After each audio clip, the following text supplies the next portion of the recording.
आदरणीय भारतीय समभाग गुंतवणूकदारांनो, नमस्कार. ठाणे महाराष्ट्र येथून मी सत्यजित अभय कुमार शहा.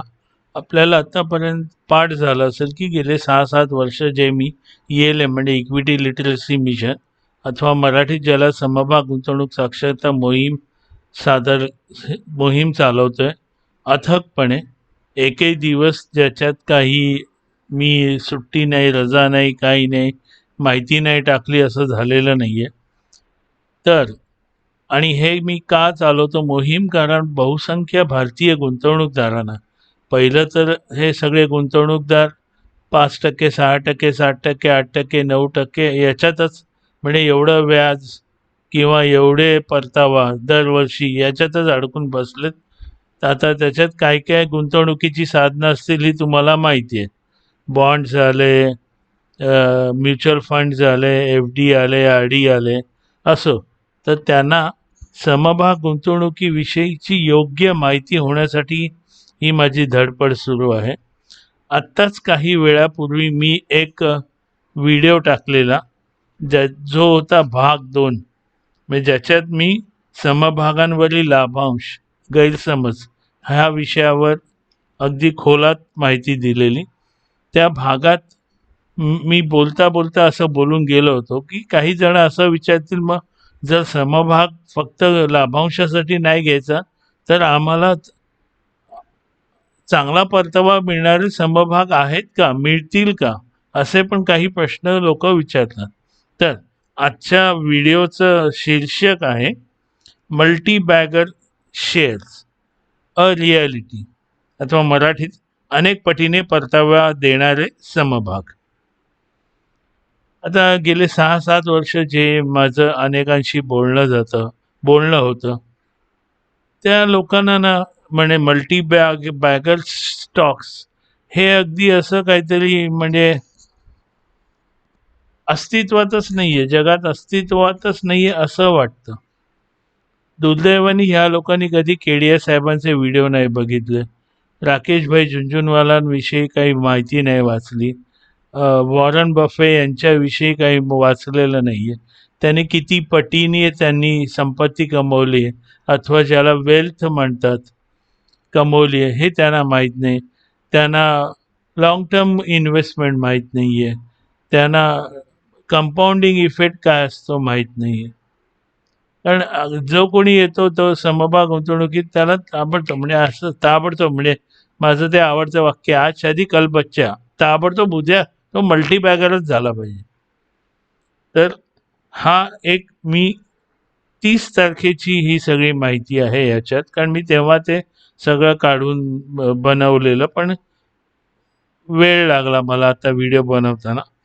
शांततेने सगळं बघा, परत 2दा-3दा बघा. तुम्हाला काही अडचण आली तर, याच्यावर काही प्रश्न असतील तर ते प्रश्न तुम्ही कॉमेंटमध्ये विचारू शकता, अथवा माझ्या व्हॉट्सअपला विचारू शकता. माझ्या व्हॉट्सअपचे दोन्ही क्रमांक माझ्या व्हिडिओच्या खाली डिस्क्रिप्शनमध्ये दिलेले आहेत. आता ह्याच्यात मी गेल्या 1 वर्षापासून सुरू करतो. ह्याने किती परतावा दिला, 1 वर्ष, 5 वर्ष, 10 वर्ष, 15 वर्ष, 20 वर्ष, आणि प्रत्येक ठिकाणी मी असं समजतोय की मी 1 लाख रुपये गुंतवले. आता गेल्या 1 वर्षाआधी जर गुंतवले असते तर या समभागाने गेल्या 1 वर्षात 39.67%, म्हणजे कारण आजकाल मराठी भाषिक व्यक्तींना इंग्रजीत आकडे सवय आहे, 39.67% एवढा परतावा दिला. परतावा म्हणजे रिटर्न्स. जर 1 लाख गुंतवले असतील 1 वर्षापूर्वी, तर त्याचे 1 वर्षानंतर 1.34 lakhs झाले, म्हणजे 1,34,000.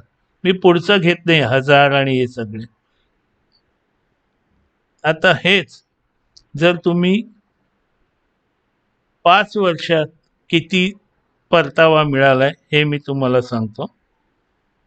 या समभागाने 5 वर्षात 1032.63, म्हणजे 1032.63% एवढा परतावा दिला. 5 वर्षाचा आहे हा.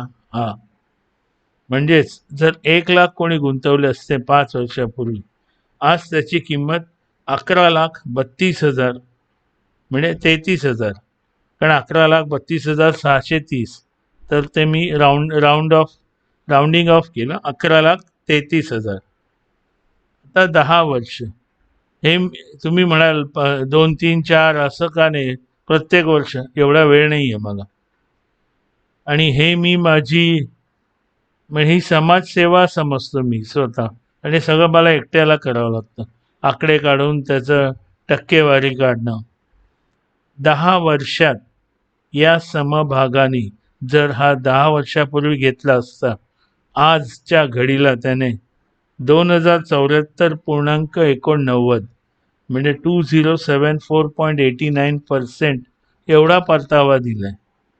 म्हणजेच 1 लाख गुंतवले असते, त्याचे 21.74,890 म्हणजे 21.75 लाख फक्त 10 वर्षात.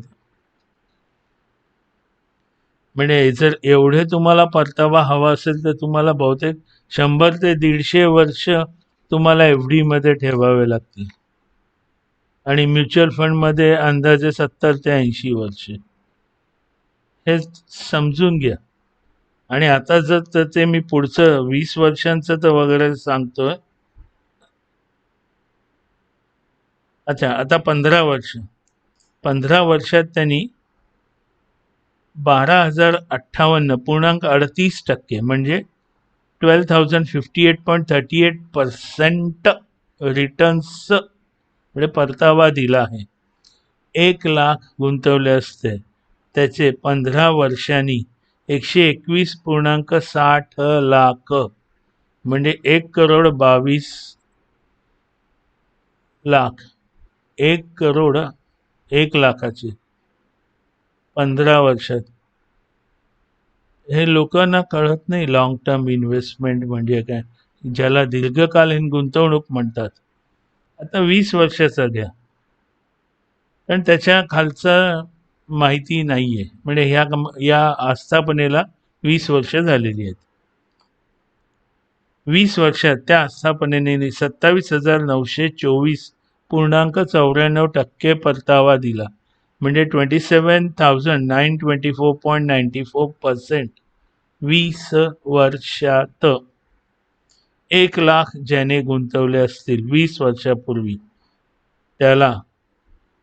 त्याची आजची किंमत 280.25 lakhs म्हणजे 280.25 लाख म्हणजे 2,80,00,000 20 वर्षात. आणि हे आता गेले काही दिवस सोनं चांदी यांनी जे काय धुमाकूळ घातलाय ना, तर आज मी 20 वर्षापूर्वीचा सोन्याचा इतिहास पाहिला. कोणीही एवढा परतावा दिला नाही.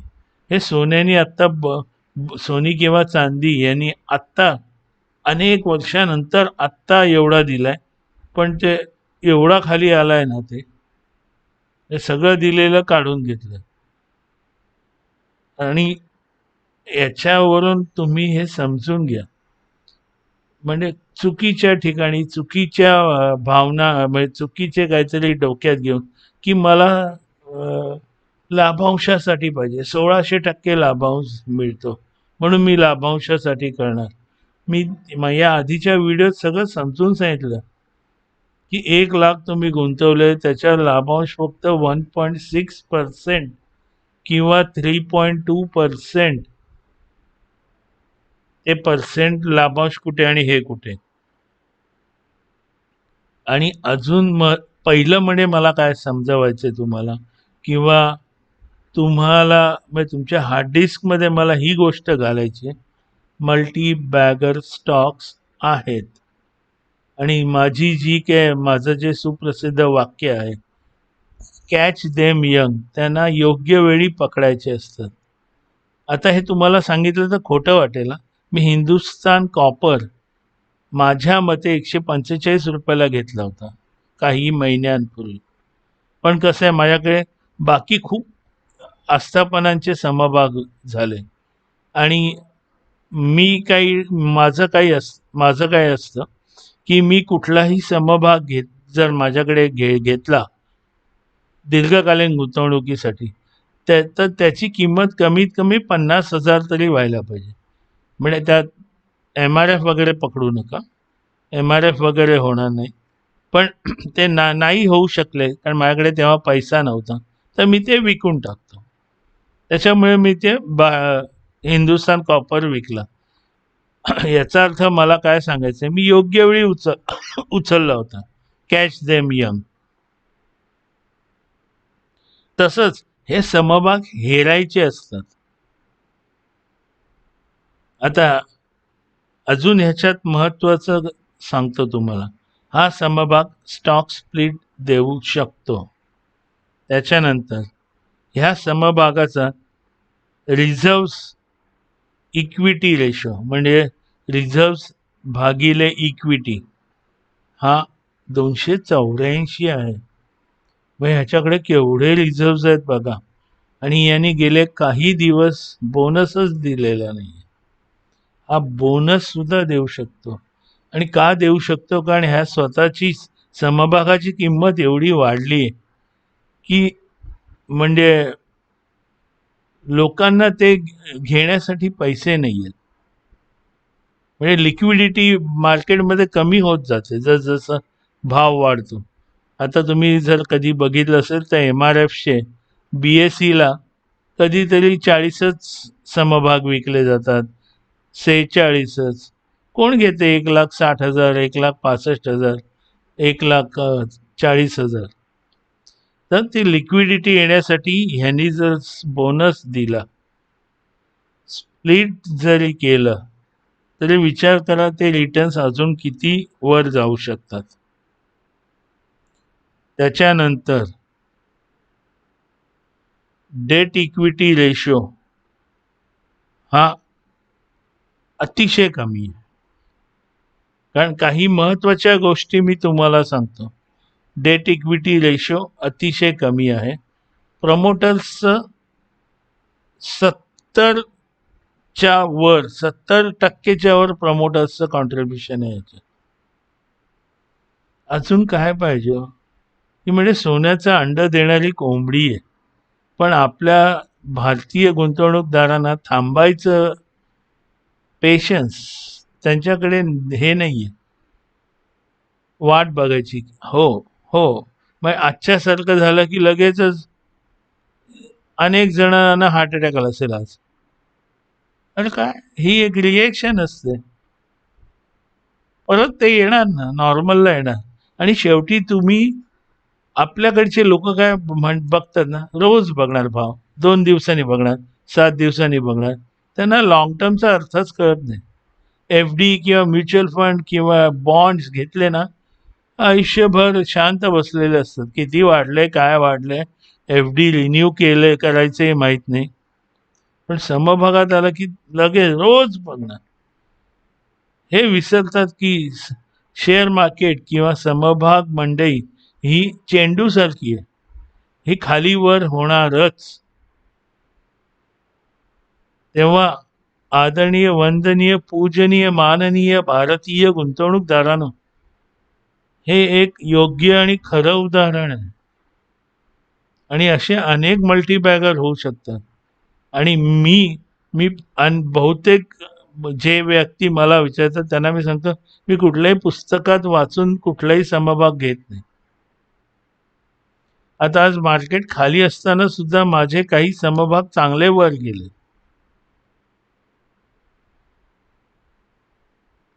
त्याच्यामुळे तुम्ही चष्मा बदला तुमचा समभाग शोधताना. आपोआप मिळतात. आणि पण हे तुम्हाला अनुभव यावा लागतो. तुम्ही कुठेही गुगल किंवा कुठेतरी कुठल्या तरी माणसाचं पीई वाचलं की लगेच सगळे समभाग 4,500 6,000 समभागाचे पीई बघत बसता. सगळं चुकीचं आहे. अरे ह्याचा पीई असं आहे म्हणजे हा चांगला असणार. सगळं चुकीचं आहे. एकाच गोष्टीवर चांगला समभाग शोधायचा हे नसतं. मल्टीबॅगर पण एकाच गोष्टीवर होत नाही. शोध त्याचा अनुभव पाहिजे, चांगल्या लोकांशी बोलणं पाहिजे. ती जी आस्थापन आहे ते काय बनवते हे बघा. प्रमोटर्स किती आहेत, अनेक गोष्टी आहेत. असो, हे मला आज सिद्ध करायचं होतं की मल्टीबॅगर स्टॉक्स जिवंत आहेत, ही आख्यायिका नाहीये. तर आदरणीय, वंदनीय, पूजनीय, माननीय गुंतवणूकदारांनो, कुठेतरी वाहवत जाऊ नका समभाग गुंतवणूक म्हणजे. आणि पहिलं म्हणजे स्वतःला आपले वॉरन बफे, राकेशभाई झुंझुनवाला समजणं बंद करा. तुम्हाला किती अनुभव आहे, तुम्ही स्वतः किती अभ्यास केलाय, किती टक्के टोनपे खाल्लेत, हे सगळं बघा. आणि तुम्ही माझे व्हिडिओ बघितले तरी तुम्हाला अनेक गोष्टी कळतील. तेव्हा कृपया ही सगळी माहिती लोकांकडे पण पोचवण्यासाठी मला मदत करा. लाईक करा, शेअर करा, सबस्क्राईब करा. तुमचे मित्रमंडळी, नातेवाईक सगळ्यांना सबस्क्राईब करायला सांगा.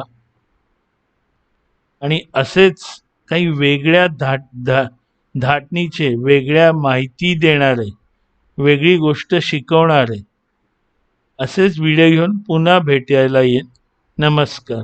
आणि आजचा दिवस आहे, सांगायचं विसरलो, आज आहे 1 फेब्रुवारी. म्हणजे 2 फेब्रुवारी उजाडू शकते. थोडा रात्री बनवतोय. तर पुन्हा आपण अवश्य भेटू. नमस्कार आणि जय हो.